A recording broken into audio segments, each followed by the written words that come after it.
Hello everyone. तो numerical method से related हम जो है ऑलरेडी एक मेथड डिस्कस किए थे लास्ट वीडियो में, जहां पे हम लोग देखे थे कि रुंगे कुट्टा मेथड का फोर्थ ऑर्डर से हम कैसे डिफरेंशियल इक्वेशन को सॉल्व करते हैं और हम वैल्यू फाइंड करते हैं y का, कोई भी स्पेसिफिक x का वैल्यू गिवन होता है उसके लिए। तो उसी में जो है आपका नेक्स्ट जो आपका मेथड है न्यूमेरिकल मेथड में, तो इसको बोला जाता है आप लोगों का मिलने प्रेडिक्टर करेक्टर मेथड। तो देखिए आपका जो है ये क्वेश्चन में जो है कुछ कुछ जो है आपका डेटा यहाँ से गिवन होगा और कैसे हम क्वेश्चन को सॉल्व करेंगे, यहाँ पे भी आप लोगों को डिफरेंशियल इक्वेशन ही सॉल्व करना है ये प्रेडिक्टर करेक्टर फॉर्मूला से।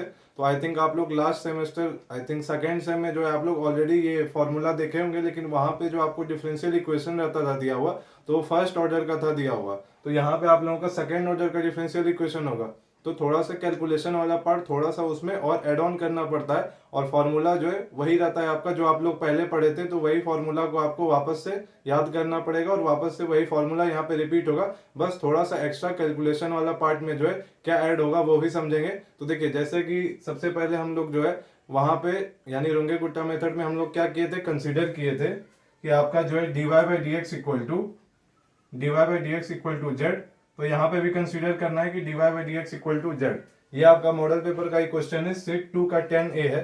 तो देखिए यहाँ पे सबसे पहले कंसीडर करेंगे, अभी पहले जो है फॉर्मूला बता देते हैं, उसके बाद क्वेश्चन पे आएंगे कि कैसे क्वेश्चन हम लोग सॉल्व करते हैं, स्टेप बाय स्टेप समझेंगे।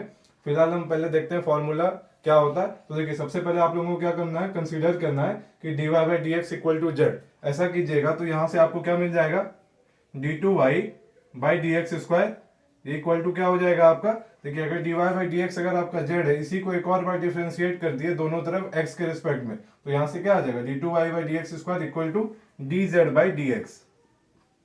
तो देखिए इसी को कुछ लोग जो है ये वाला जो है इसी को कुछ लोग y डैश भी बोलते हैं, कहीं कहीं पे y डैश भी होगा लिखा हुआ, तो कंफ्यूज नहीं होना, इसका मतलब यही है। और इसी को कुछ लोग y डबल डैश बोलते हैं और इसको कुछ लोग z डैश भी बोलते हैं। तो ऐसा जो है शॉर्ट फॉर्म में इसलिए लिखते हैं ताकि जब आप टेबल फॉर्म कर रहे हैं तो थोड़ा छोटा मतलब दिखने में छोटा लगता है, तो इसीलिए कुछ लोग जो है इसको स्मॉल नोटेशन यूज करते हैं। सबके अपने अपने मन पे, खाली आपको साइड में बता देना है कि किसका मतलब क्या है, मतलब y डैश का मतलब dy बाई डी एक्स है, ये आप बता दीजिएगा।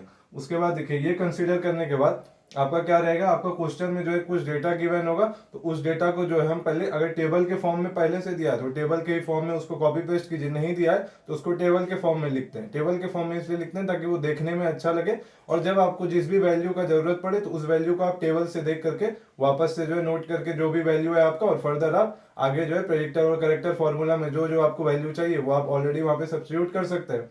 तो सबसे पहले ये करने के बाद आपका जो फॉर्मूला होता है वो क्या होता है, पहले हम वो बता देना चाहेंगे। तो देखिए आपका जो प्रेडिक्टर फॉर्मूला होता है, तो y4 ऑफ p इसको लिखते हैं, y4 of p equal to होता है आपका y0 प्लस, आई थिंक बहुत लोग सेकंड सेम में फॉर्मूला पढ़े थे तो बार बार बताने का जरूरत नहीं। और ये फॉर्मूला का डेरिवेशन भी आप लोगों के सिलेबस में नहीं है, सिर्फ फॉर्मूला और इस पे प्रैक्टिस बेस्ड क्वेश्चन आपका जो है उसी से एग्जाम में क्वेश्चन सिर्फ आपका न्यूमेरिकल आता है और इसका डेरिवेशन जरूरी नहीं है। तो ये होता है आपका y0 plus 4h/3 into 2z1 minus z2 plus 2z3।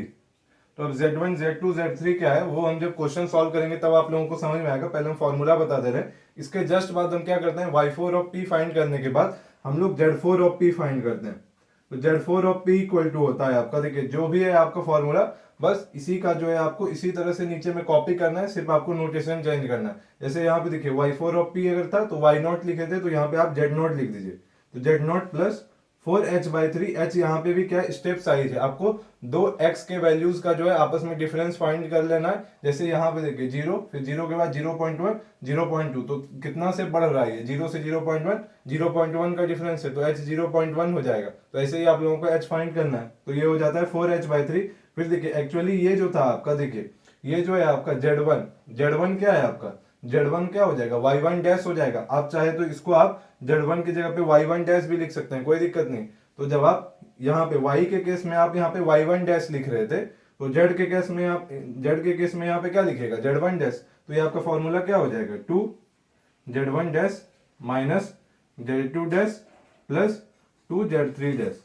तो आपको सबसे पहले ये कंसीडर करना है, फिर टेबल उतारना है, उसके बाद टेबल में क्या क्या कैसे लिखेंगे वो भी हम बताएंगे। उसके बाद देखिए टेबल से आपको सारा वैल्यू ये सब मिल जाएगा, तो टेबल से वैल्यू लेना है आपको, जो जो वैल्यू आप लिखे हैं टेबल में, और y4 ऑफ p निकालना है। फिर आप लोगों को z4 ऑफ p निकालना है। ये करने के बाद उसके बाद जस्ट बाद आपको क्या करना है, फिर आप लोगों को z4 डैश का वैल्यू फाइंड करना है।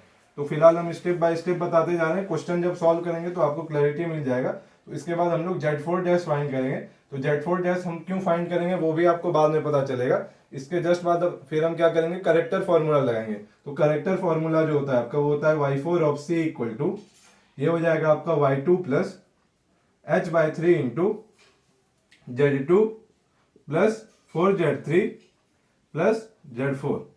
तो अब देखिए यहाँ पे क्वेश्चन आता है कि ये Z4 आपका कौन सा होगा।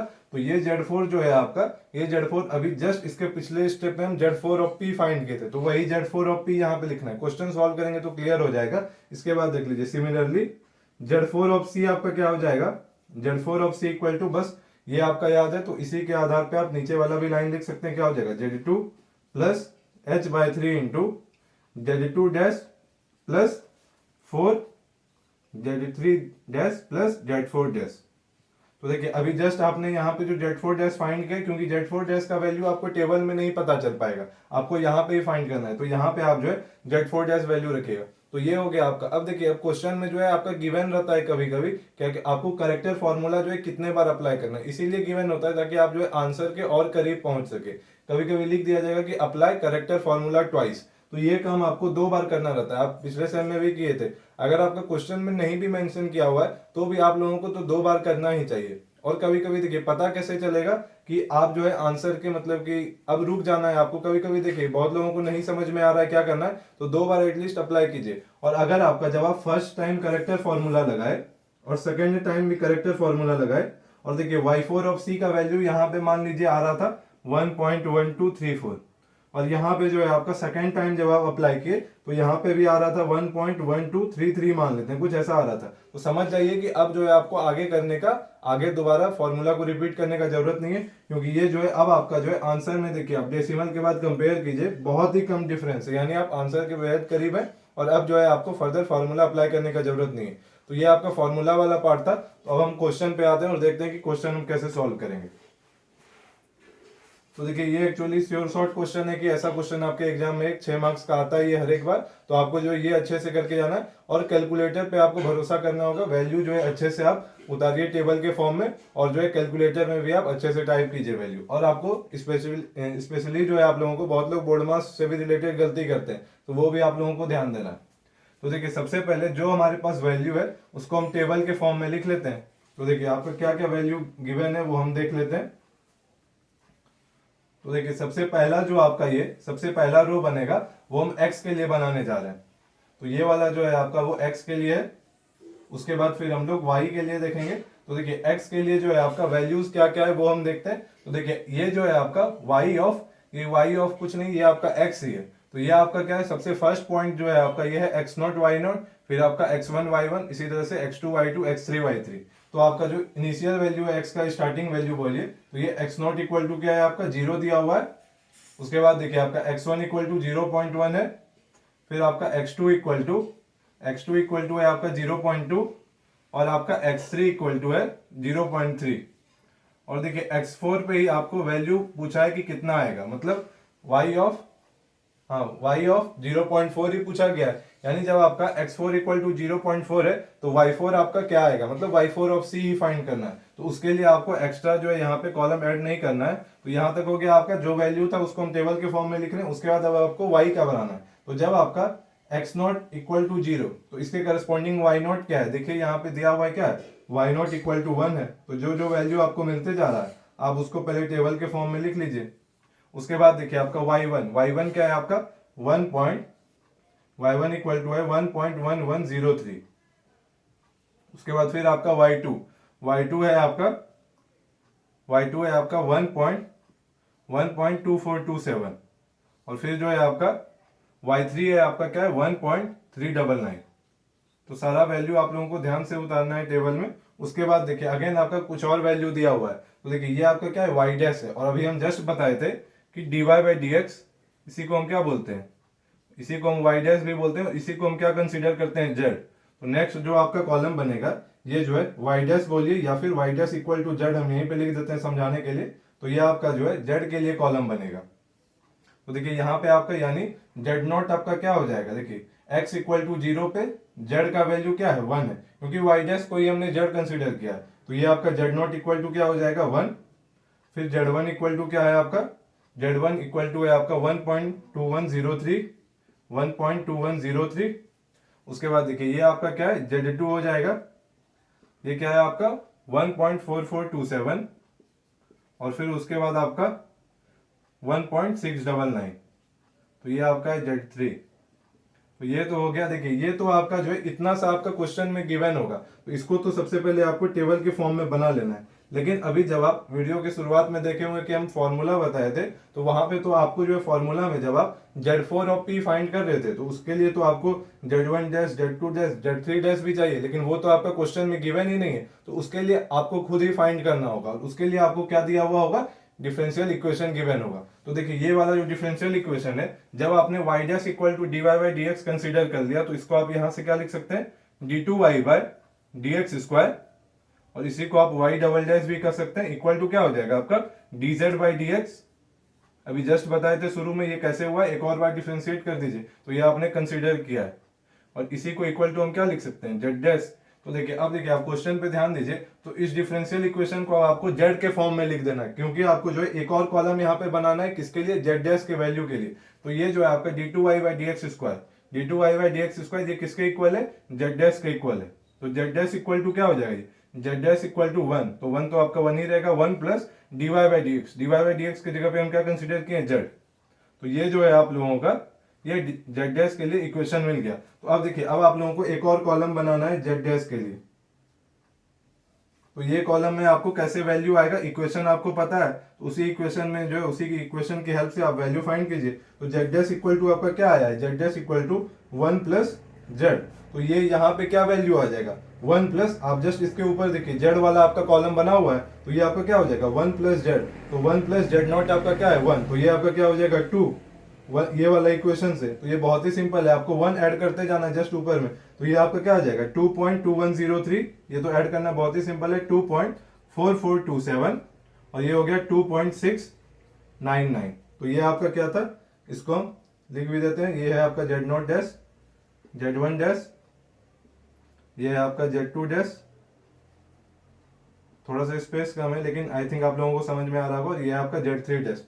तो ये हो गया, सबसे पहले आप लोगों ने वैल्यू को टेबल के फॉर्म में लिख दिया, और जो कंसीडर किए उसको आपको लिखना है। ये नहीं कि क्वेश्चन देखे और तुरंत टेबल बना दिए और ये सब नहीं लिखे।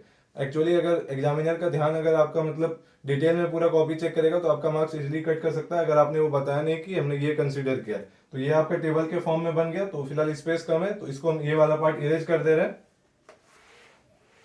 तो अब देखिए इसके बाद हम तुरंत बाद हम क्या करते हैं, y4 ऑफ p या फिर प्रेडिक्टर फॉर्मूला अप्लाई करते हैं। आप लोगों को भी पता है, तो प्रेडिक्टर फॉर्मूला आपका क्या होता है, y4 of p equal to ये होता है आपका y not plus 4h by 3 into, इसके बाद आपका क्या था, आप लोगों को देखिए यहाँ पे जो जो टर्म है कोफिशिएंट बहुत लोग याद करके चले जाते हैं, वो भी अच्छा तरीका है, लेकिन हम बोलेंगे कि आप जो है ज्यादा क्वेश्चन प्रैक्टिस करके जाए, और हर एक क्वेश्चन आप सॉल्व करते हैं तो कंप्लीट सॉल्व कीजिए, और बार बार फॉर्मूला लिखे जब भी क्वेश्चन सॉल्व करते हैं। मतलब घर पे भी कर रहे हैं तो समझिए कि एग्जाम हॉल में ही बैठे और क्वेश्चन सॉल्व कर रहे हैं। इससे होता क्या है कि एग्जाम में अगर आप घर पे गलती कर रहे हैं तो कोई दिक्कत नहीं, लेकिन वही गलती को अगर आप ठीक कर लें तो एग्जाम में आप लोग वो गलती रिपीट नहीं कीजिएगा। तो इसीलिए आप लोग प्रैक्टिस करके अच्छे से जाइए। तो ये होता है आपका y naught plus 4h by 3 into 2z1 minus z2 plus 2z3, यही था आपका फॉर्मूला।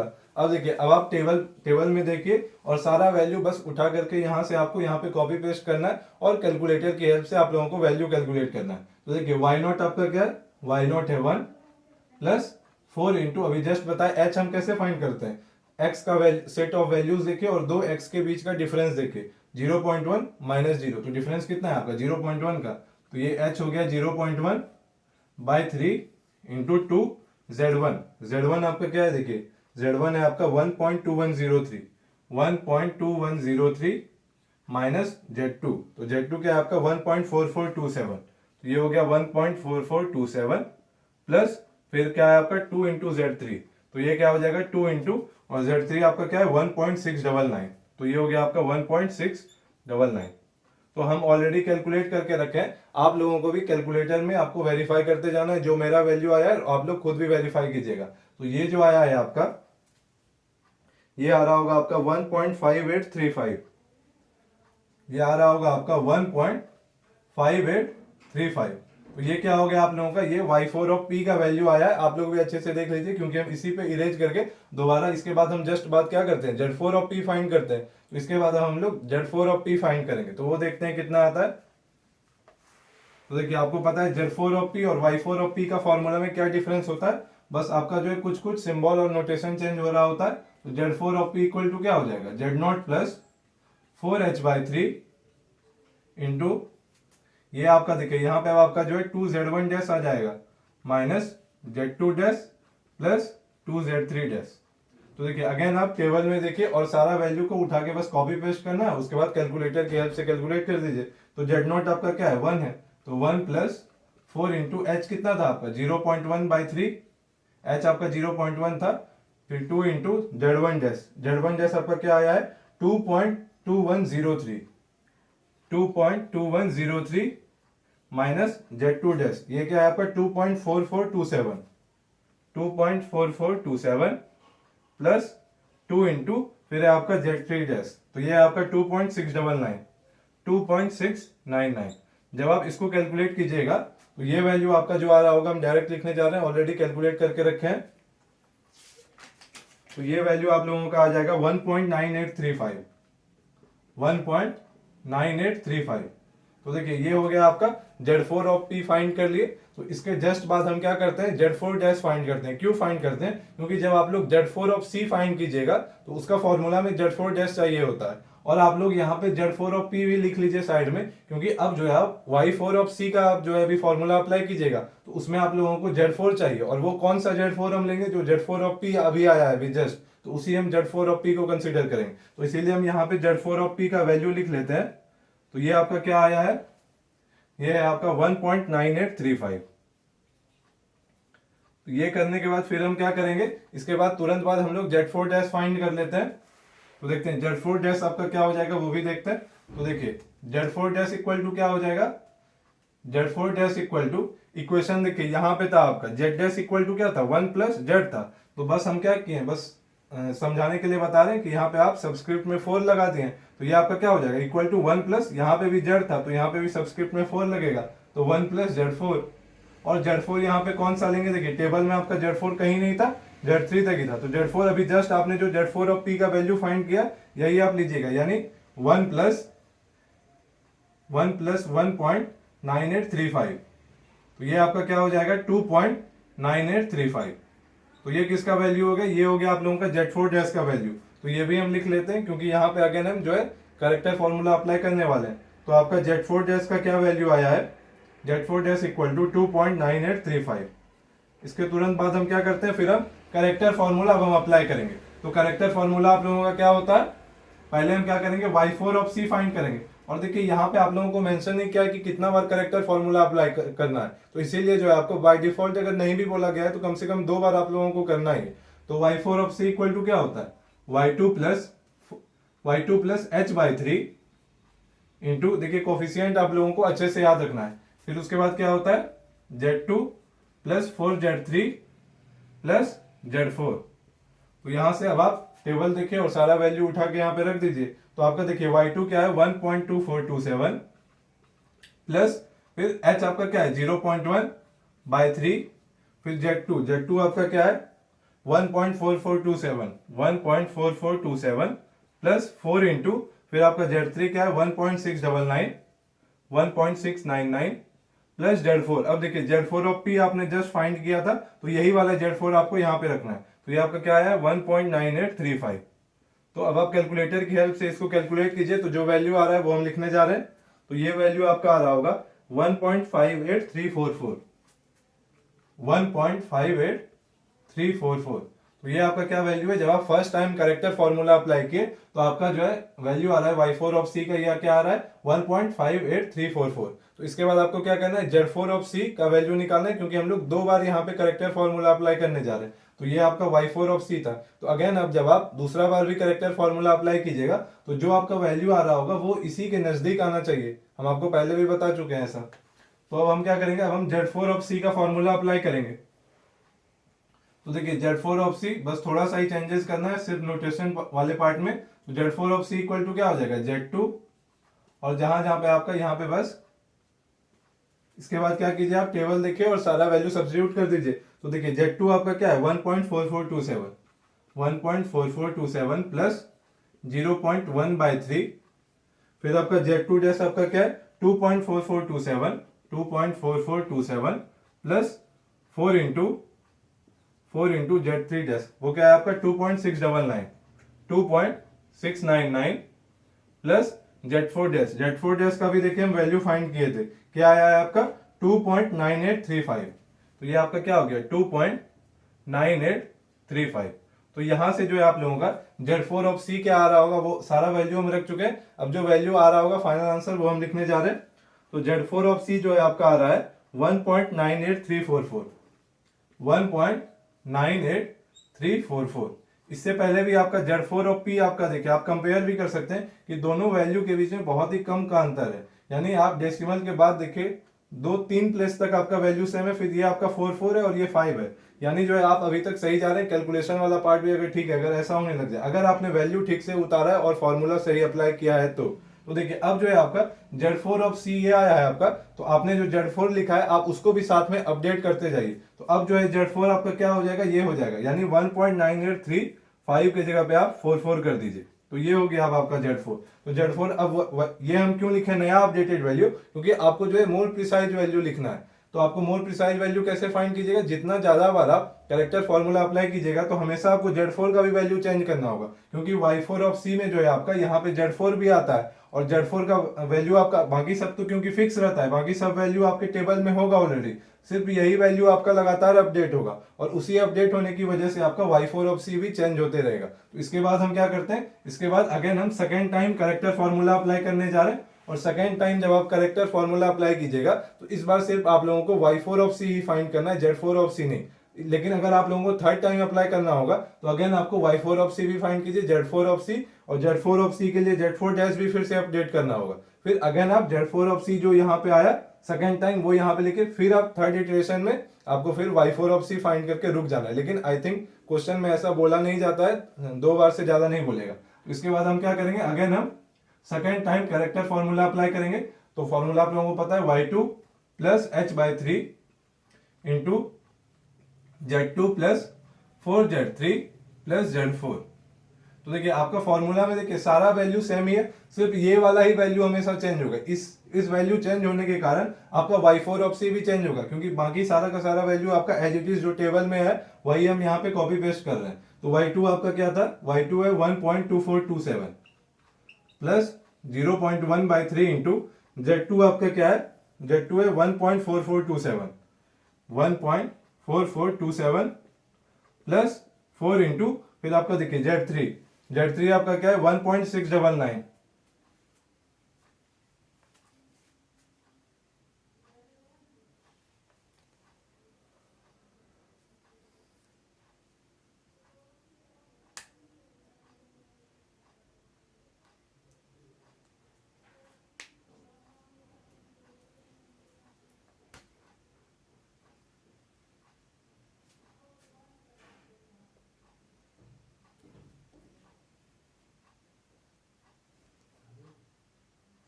तो ये जो है आपका 4 इंटू क्या हो जाएगा, Z3 का वैल्यू आप टेबल में देखिए, तो Z3 का वैल्यू आपका क्या है टेबल में 1.699, तो ये हो जाएगा 1.699 प्लस फिर देखिए Z4 आपका क्या आया है, जस्ट हम यहाँ पे वैल्यू अपडेट किए थे कैरेक्टर फॉर्मूला अप्लाई करने के बाद, तो वही यहाँ पे आप लिख दीजिए, ये हो गया आपका 1.98344।